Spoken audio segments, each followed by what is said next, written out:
Works चावल में आने लगा, सो तब ना डायटिशियंस नहीं थे इतने powerful. So it started off with doctors giving advice. तो डॉक्टर्स ने बोला चाय की शक्कर बंद कर दो, चलो चावल बंद कर दो। Okay, that is not how it works. चावल कौन से बंद करने हैं? पॉलिश्ड राइस जो आते हैं वो तो किसी को नहीं खाने चाहिए।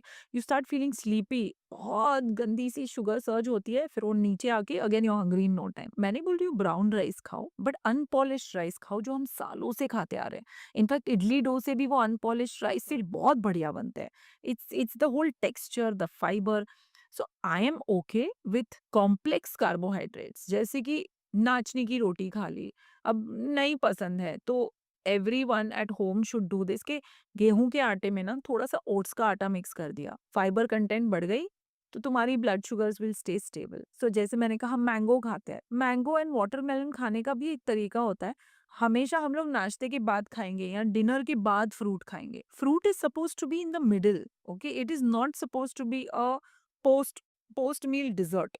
अगर हमने बीच में मैंगो खाया और मैंगो के साथ अगर मैं बोलूं चलो आप 4 बादाम खा लो, we stabilize your blood sugar, थोड़ा फैट दे दिया उसके अंदर, तो वो इंसुलिन स्पाइक नहीं आएगी जो डायबिटिक को हेल्प करती है। सो दैट इज द फंडा behind a diabetic managing his blood sugar levels. Basically you are saying कि अगर आम के बाद में हमने अगर बादाम खा लिए सो डायबिटिक को इतना। कोई भी एक फैट का सोर्स खा लिया या एक प्रोटीन सोर्स खा लिया, या आम के साथ मैं क्या करती हूँ, मैं 40 ग्राम्स टोफू खा लेती हूँ, protein.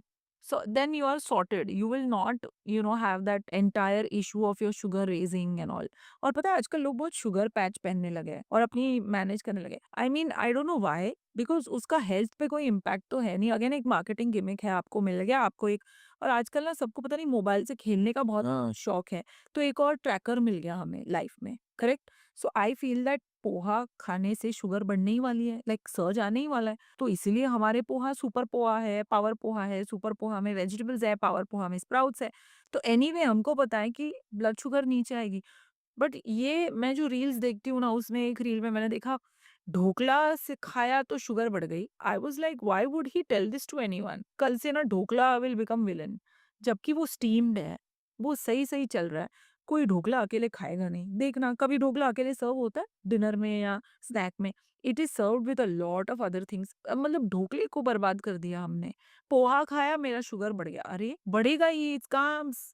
You have to add vegetables. इसीलिए देखो Maharashtrians will add coconut and peanuts to it. If you go to a Gujarati house, it will add little vegetables, वटाणा, फ्लावर, ये सब, अरे गाजर, ये सब अनियन, होता है, आलू। अनियंस होता है। So we already know how to deal with it. और हर एक चीज है ना, पहले वेट लॉस की नजर से नहीं देखी जाती थी, आज हर एक डिश को इंडियन हमें उसे वेट लॉस के नजरिए से देखना होता है। So aloo poha was suppose to be filling and it use to be सस्ता for that Marathi manus to go start working. वो फिर लेबर करता था, they are sweepers, they are, it's a सस्ता स्नैक विच इज हेल्दी। अब चलो वो भी पॉट बेली हो गया है, तो उसको कैसे हम लोग हेल्प करेंगे कि भाई पोहा खा ले, बट चलो उसमें थोड़े स्प्राउट्स डाल दे, तो तेरी प्रोटीन बढ़ गई, तेरी ब्लड शुगर भी स्टेबल हो जाएगी और तुझे भूख भी लेट लगेगी। हम तो बस खाने को विलेनाइज कर देते हैं। तो अब पोहा मत खाओ तो क्या खाओ? कॉर्नफ्लेक्स। तो उसकी सेल बढ़ानी है हमें। आपने कहा कि आप पहले फ़ेसबुक पे ऑपरेट करती थी, उसके बाद में धीरे-धीरे आप अपनी वेबसाइट लॉन्च की। क्या डिफ़रेंस देखा आपने फ़ेसबुक वर्सेस अपनी खुद की वेबसाइट? अगर आप मुझे पूछे बिजनेस वाइज तो बहुत बुरे जवाब मिलेंगे, बिकॉज मुझे वो एंगल समझ ही नहीं आता है। मेरे लिए प्रॉब्लम क्या हो रहा था कि मुझसे लोग मेरे डिटेल्स मांग रहे थे।